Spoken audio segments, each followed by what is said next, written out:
Olá, boa tarde. Hoje é segunda-feira, dia 7 de maio de 2018. Confira os destaques dessa edição do Espaço PUC. Vai começar do PUC Aberto e você vai conferir as novidades desta edição. Roda de conversa sobre mente criminosa é o tema de hoje na nossa entrevista de estúdio. Videomapping é tema de workshop do curso de Arquitetura e Urbanismo. Está no ar o Espaço PUC.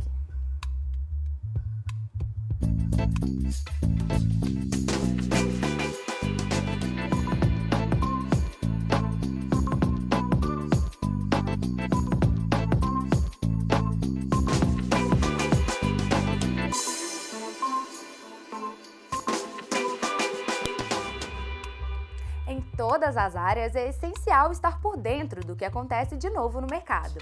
E com a arquitetura não é diferente. Para melhorar a qualidade de vida das pessoas que vivem nos espaços urbanos, o arquiteto deve estar de olho em todas as novidades. E uma inovação que vem fazendo sucesso nas grandes metrópoles é o videomapping. Essa técnica audiovisual tem tudo a ver com a arquitetura. Acompanhe na reportagem. Transformar prédios em verdadeiras obras de arte. Essa é a proposta do videomapping, ferramenta de conteúdo audiovisual que cria a ilusão de que os edifícios estão ganhando vida. É uma forma muito interessante de dialogar com aquele prédio e criar possibilidades narrativas.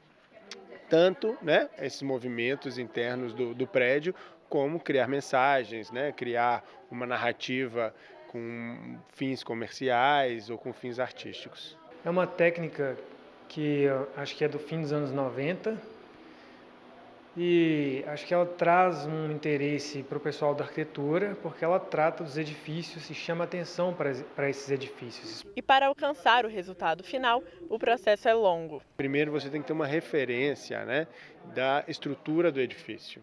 O que seria essa estrutura? Seria uma máscara, com as referências, com a janela, as portas, as colunas, que a partir desse momento que você tem essa fotografia ou esse desenho, você vai criar um modelo 3D e através desse modelo 3D você vai criar as animações, as narrativas visuais que serão projetadas, Então a projeção é somente o último momento do mapping, um formato que está sendo utilizado tanto dentro de festivais, então no mundo já tem um circuito de festivais de mapping, dentro dos festivais de luzes, que é outro festival que trabalha com tecnologia LED também, instalações lumínicas, instalações de LED e de mapping, e também para eventos públicos, de governo e eventos privados de marcas, para, por exemplo, lançamento de carro, quase todos hoje em dia são com projeções de vídeo e com mapping, serve muito bem para todos esses objetivos. A técnica foi uma realização da disciplina de seminários do curso de Arquitetura e Urbanismo da PUC Praça da Liberdade.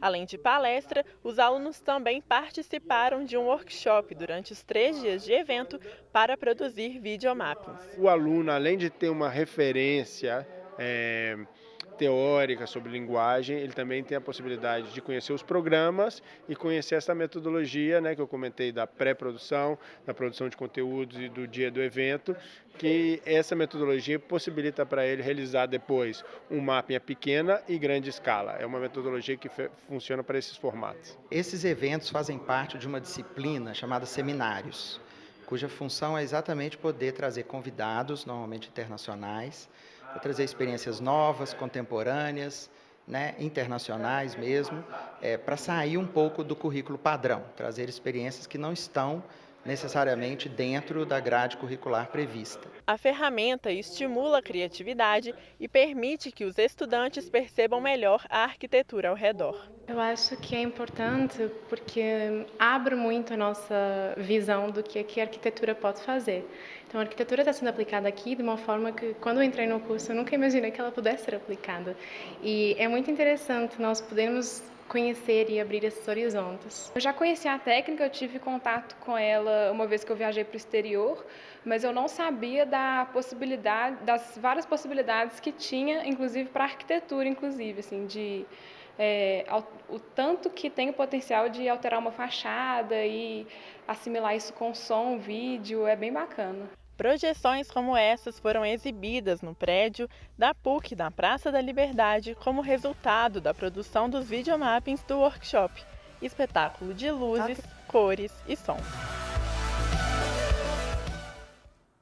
Muito bacana. Hoje é o dia do quadro Quem Quer um Estágio, por isso vamos receber aqui no nosso estúdio nosso colega do web, o Thales Ribeiro. Vamos receber, não, já está aqui, né, Thales? Quais são as novidades que você traz para a gente? Então, gente, boa tarde a todos vocês. O Ministério Público do Estado de Minas Gerais está com diversas vagas nesse mês de maio. Em Belo Horizonte temos a área da Administração e da Ciência da Computação, com inscrições até o dia 15, e para Betim, vagas na área do Direito, com inscrições até amanhã. Para participar, é preciso acessar os respectivos editais pelo site mpmg.mp.br. E o Tribunal Regional Eleitoral de Minas Gerais prorrogou as inscrições para a área de Cinema, Informática, Jornalismo, Logística e Museologia. As inscrições vão agora até o dia 31 de maio pelo portal tre-mg.jus.br. As vagas são para estudantes cursando a partir do 5º período. Mais informações sobre essas e outras vagas você encontra na página da PUC TV Minas no Facebook. Então isso aí, né, Thales? Só notícia boa pra gente. Só notícia boa. Muito obrigado, viu? Valeu, gente. Só vaga boa também, né, Thales? Estão abertas as inscrições para o Prêmio Boas Práticas Ambientais. O prazo é até dia 13 de maio. O concurso tem o objetivo de reconhecer e divulgar boas práticas relacionadas à água, esse recurso indispensável. Pois é, para participar, os interessados devem inscrever ações e projetos de preservação e recuperação do meio ambiente e dos recursos hídricos de Minas Gerais. As inscrições são gratuitas e podem ser feitas pelo e-mail prêmio.boaspraticas@meioambiente.mg.gov.br. E agora você confere outros destaques da nossa agenda.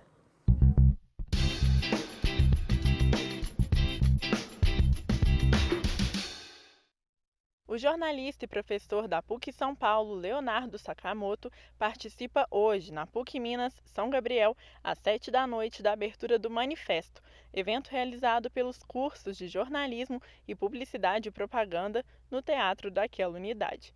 Brasil nos tempos de cólera, ódio, notícias falsas e desinformação nas redes sociais. Este é o tema do encontro, que tem programação até a próxima quarta-feira, dia 9, e é aberto a todos. A partir de amanhã, dia 8, a Economia Solidária movimenta o Campus Coração Eucarístico com o 4º seminário, na sala Multimeios do prédio 14, com abertura às 8h30 da manhã.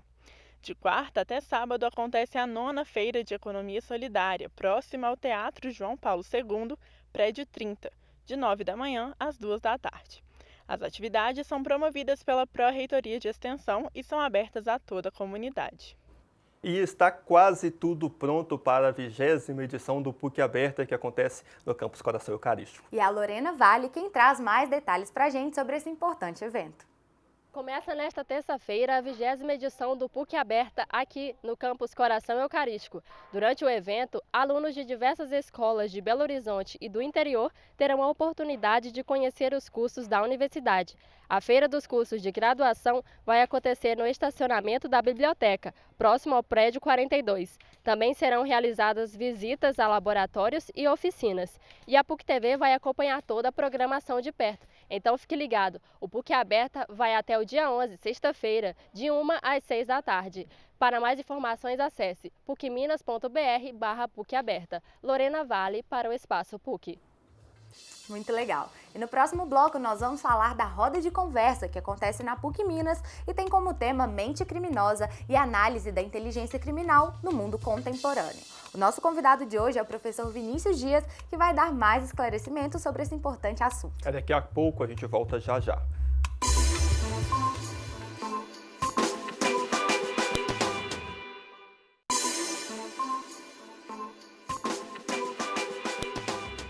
Mente criminosa e análise da inteligência criminal no mundo contemporâneo. Esse é o tema da roda de conversa promovida pelo curso de Direito que acontece amanhã na PUC Minas. O evento vai abordar a análise dos principais tipos de mentes criminosas envolvidas em investigações, como a Lava Jato e o Mensalão. E na tentativa de identificar esses criminosos, há um grande esforço de várias entidades envolvidas. Crimes de trânsito, meio ambiente, assassinatos, crimes políticos. São várias as modalidades de delitos que são cometidos com grande frequência em praticamente todos os dias do ano no Brasil. Alguns, como o incêndio na creche em Janaúba, a jovem que foi estuprada e morta após dar carona, e o assassinato de Isabela Nardoni chocaram o país. O que leva uma pessoa a cometer tais atos? O que há em comum entre estas pessoas? como reduzir esses índices? Essas são as perguntas que a polícia, junto do Ministério Público, além das universidades, tentam responder dia a dia. Eu converso agora com Vinícius Dias, ele é professor da PUC Minas, mestre em Direito e delegado da Polícia Civil de Minas Gerais. Professor, seja bem-vindo ao Espaço PUC, muito obrigado. Muito obrigado mais uma vez pela oportunidade aqui, Tomás. Que bom, né, professor? Você está aqui para poder falar de um tema que desperta muito o interesse das pessoas, que é exatamente a mente criminosa. O que vem a ser uma mente criminosa, professor? Tomás, é importante ressaltar que quando nós criamos esse projeto lá na PUC também em São Gabriel, é justamente para informar não só os alunos, mas a comunidade em geral, que determinados tipos de mecanismos delituosos, certos os autores, né, desses tipos de mecanismo têm determinados comportamentos padrões. E esses comportamentos passaram a ser analisados por várias pessoas que, a partir dessa análise criminal, começaram a, diante de uma análise criminológica e psicológica dos investigados, saber quais são esses comportamentos que eles realizam no dia a dia, na prática da conduta delituosa. E existe um tipo de pessoa que seja mais suscetível a isso? Ou algum tipo de crime, né, que seja mais, que as pessoas que cometem esse determinado crime, que seja mais comum? É engraçado, Tomás, que a gente começa a traçar perfis criminológicos muito baseado em elementos concretos, ou seja, crimes que adotam o mesmo comportamento padrão por parte dos autores. Eu posso te dizer o seguinte, a análise que a gente vai fazer amanhã na roda de conversa, ela gira em torno de determinados autores, os crimes praticados por ele têm determinado tipo de perfis, por exemplo, aquilo que eu falo para os meus alunos. Autores de crimes contra a administração pública têm um determinado tipo de comportamento padrão, que muitas vezes diverge dos autores de crime contra a dignidade sexual, por exemplo, um estupro, uma violação sexual mediante fraude. Mas a partir do momento que você começa a traçar esses perfis criminosos através de uma análise criminológica que envolve uma equipe multidisciplinar, psicólogos, psiquiatras, comportamento do autor realizado na atividade criminosa, comportamento do autor com os familiares, porque ele passa a achar que aquele comportamento dele criminoso é um comportamento normal. Então, desculpa, mas aí, por exemplo, no caso do mensalão, a Operação Lava Jatos, ou as pessoas que cometem esses crimes, né, que estão envolvidas nessas operações, então eles teriam um perfil bem semelhante uns com os outros, seria isso? Perfeitamente. Se você for fazer uma análise processual dos fatos, principalmente dos inquéritos envolvendo o mensalão, né, na época, e agora envolvendo a Lava Jato, você percebe o seguinte, o mesmo mecanismo criminoso aconteceu e muitos envolvidos do mensalão, mesmo tendo sido julgados e processados, continuaram realizando as atividades criminosas. Então você percebe que além do perfil criminoso, né, com o comportamento do autor, com o comportamento dos parentes relacionados àquele autor e com os crimes praticados, eles não se sentiram ofendidos com o Estado aplicar-lhes uma pena, porque muitas vezes aqueles atos que eles praticavam passaram a ser atos normais, atos praticados no dia a dia, e que aquilo passa a inserir no comportamento humano do indivíduo, então passa a ser uma coisa normal. Ele praticar uma conduta de corrupção, uma conduta de suborno, uma tratativa de uma fraude em licitação, aquilo ali passa a ser uma coisa normal no dia a dia. Então eles, através das atividades relacionadas que eles praticam, nós percebemos que vários perfis criminológicos foram analisados e percebeu-se o mesmo modus operandi. Então, a pessoa ali trata de uma maneira muito natural desses crimes praticados, por isso a discussão. E, professor, esse estudo, ele iria contra aquela ideia, né, de senso comum, de que uma vez que o político está inserido, né, o político ou alguém do poder público está inserido nesse meio, ele começa, como o senhor disse, a achar normal. Mas isso vai contra, então, de que é realmente uma área em que todos são afetados ou depende muito da individualidade também? É importante ressaltar também, Larissa, justamente isso, porque nós percebemos que, por mais que a pessoa passe para dentro desse grupo, né, dessa estrutura política em que é regido o Congresso, em que é regido o Poder Executivo, é muito comum você perceber pessoas de caráter forte, de caráter firme, que não se coadunam com determinadas práticas de atos. Por quê? Porque o perfil criminal dela, o perfil psicológico dela é diferente dessas outras pessoas. Então, quando os autores falam assim, mas se você entra naquele meio, você se torna envenenado, você se torna corrompido pela situação em si, não. Esse tipo de traço psicológico, né, na análise dos perfis criminológicos que nós andamos analisando, é possível você discernir e diferenciar aquela pessoa que tem um caráter não voltado para atividade criminosa e que faz parte daquele grupo político, de outros membros que têm um perfil criminológico e que conseguem inserir nesse grupo político corrupto, né, nesse meio, né, nessa política de corrupção, como diz o juiz Moro, endêmica, que não se coadunam com a prática desses atos. Então você consegue diferenciar categoricamente esses dois perfis. É muito nítido. Ô, professor, mas isso, a gente está falando aqui, por exemplo, no contexto do cenário político e tudo mais, mas outros crimes, os crimes comuns, crimes contra a vida, que a gente vê aí grandes, né, que tem grande repercussão na mídia, as pessoas que cometem esses tipos de crimes também têm essa configuração?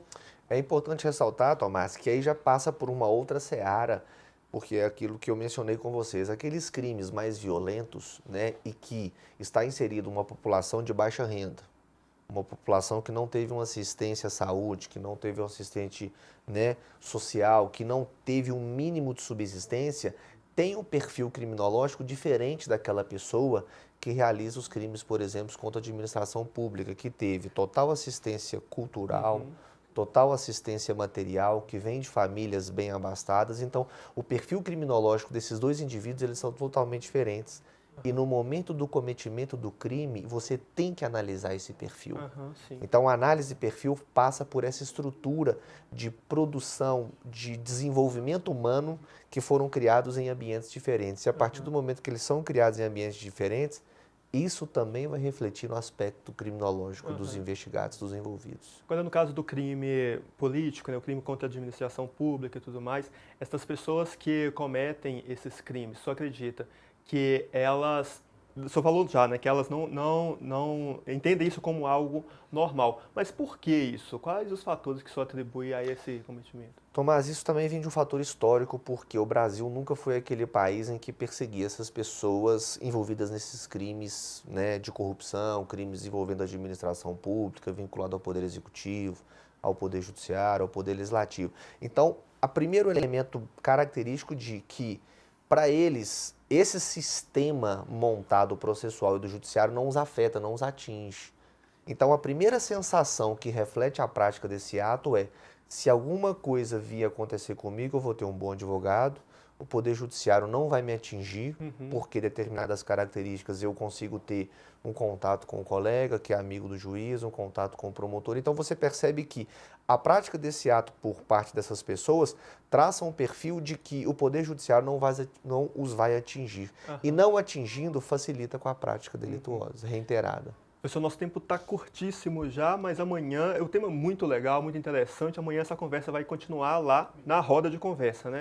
Perfeitamente. Amanhã nós chamamos a uma especialista, a professora Cláudia, que ela é psicóloga também, analista criminal, o professor Leandro Duarte, que é médico pelas ciências médicas também, perito criminal, porque amanhã a roda de conversa ela vai ser bem informal. Nós vamos sentar os alunos e debater quais são esses principais aspectos criminológicos e o fator gerador dessas condutas dos indivíduos. Tá ok, professor. Muito obrigado. Tá? Obrigado a vocês mais uma vez. E agradeço aí a presença aqui no programa. Muito bom. Obrigada, professor. Obrigado a vocês. Essa edição do Espaço PUC fica por aqui. Não se esqueça de dar aquela passadinha nas nossas redes sociais e conferir nossas publicações. É só procurar por @PUC-TV-Minas. Amanhã nós estaremos de volta no mesmo horário, às 5 horas da tarde, ao vivo, pela PUC TV Minas e também pela TV Horizonte. Amanhã começa a PUC Aberta, cobertura especial aqui também no programa. Verdade, né, Tomás? Pois é. Muito obrigada pela sua companhia e até a próxima. Tchau, tchau.